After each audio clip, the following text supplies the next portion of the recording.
October 6 திங்கட்கிழமை. யோசேப்பு. யோசேப்பு கனிதரும் செடி. அவன் நீர் ஊற்றண்டையிலுள்ள கனிதரும் செடி, அதன் கொடிகள் சுவரின் மேல் படரும். ஆதியாகமம் 49:22. இன்றைக்கு தேவபக்தியுள்ளவரும் பாவத்துக்கு விலகி ஓடின பரிசுத்தவானுமான யோசேப்பை சந்திக்கப் போகிறோம்.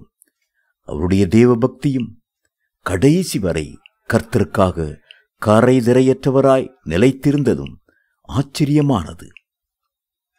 யோசேப்பு என்ற வார்த்தைக்கு பெருக்கம் என்று அர்த்தம். யாக்கோபுக்கு ராகேல் பெற்ற 2 குமாரரில் இவர் மூத்தவர். யோசேப்புடைய நற்குணங்களின் நிமித்தம் தகப்பனாகிய யாக்கோபு இவரில் அதிகம் பிரியம் வைத்தார். அவரது சகோதரர்களுக்கு இல்லாத பல வருண அங்கியை கொடுத்தார். யோசேப்பு கண்ட சொப்பனங்களின் நிமித்தமும் பல வருண அங்கி நிமித்தமும் சகோதரர்கள் யோசேப்பை வன்பகையாய் பகைத்தார்கள். ஆயினும் யோசேப்பு தேவபக்தியும் தேவபயமும் உள்ளவராய் ஜீவித்தார். வேதம் சொல்லுகிறது, தேவபக்தியானது இந்த ஜீவனுக்கும் இதற்கு பின்வரும் ஜீவனுக்கும் வாக்கு தத்தமுள்ளதாகையால் எல்லாவற்றிலும் பிரயோஜனம் உள்ளது. 1 தீமோத்தேயு 4:8. இந்த நாட்களில் தேவபக்தி வேகமாக குறைந்து கொண்டே வருகிறது. விஞ்ஞான ரீதியில் சிந்திக்கிறேன் என்று சொல்லி மனுஷன் தேவபக்தியை அசட்டை செய்கிறான். தொலைக்காட்சியும் கணினியும் இணையதளங்களும் கிறிஸ்தவ வீடுகளுக்குள் புகுந்து குடும்ப ஜெபத்திற்கும் வேத வாசிப்புக்கும் உரிய நேரங்களை பாழாக்கி வருகின்றன. ஆபிரகாம், ஈசாக்கு, யாக்கோபு என்பவர்களின் வரிசையிலே தேவபக்தியோடு காணப்படுகிறவர் யோசேப்பு.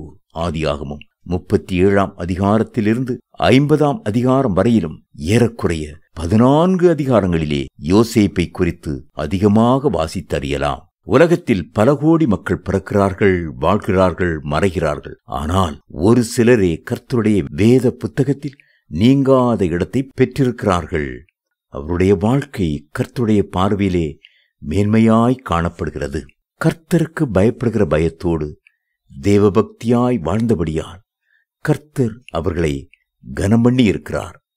நீங்கள் தேவபக்தி உள்ளவர்களாக விளங்கினால் இம்மையிலும் மறுமையிலும் கர்த்தரால் கனம் பண்ணப்படுவீர்கள். யோசேப்பு தன் இளமை பருவத்தை கர்த்தருக்காய் அர்ப்பணித்திருந்தார். அவர் 17 வயதிலே தன் தகப்பனுக்கு உடந்தையாகவும் சகோதரர்களோடு இணைந்தும் ஆடுகளை மேய்த்துக் கொண்டிருந்தார். ஆதியாகமம் 37:2. நீங்களும் உங்கள் வாலிபத்தில் கர்த்தருடைய பணியை முழு இருதயத்தோடு செய்யுங்கள். உன் வாலிப பிராயத்திலே உன் சிருஷ்டிகரை நினை. பிரசங்கி 12:1 என்று வேதம் சொல்லுகிறது.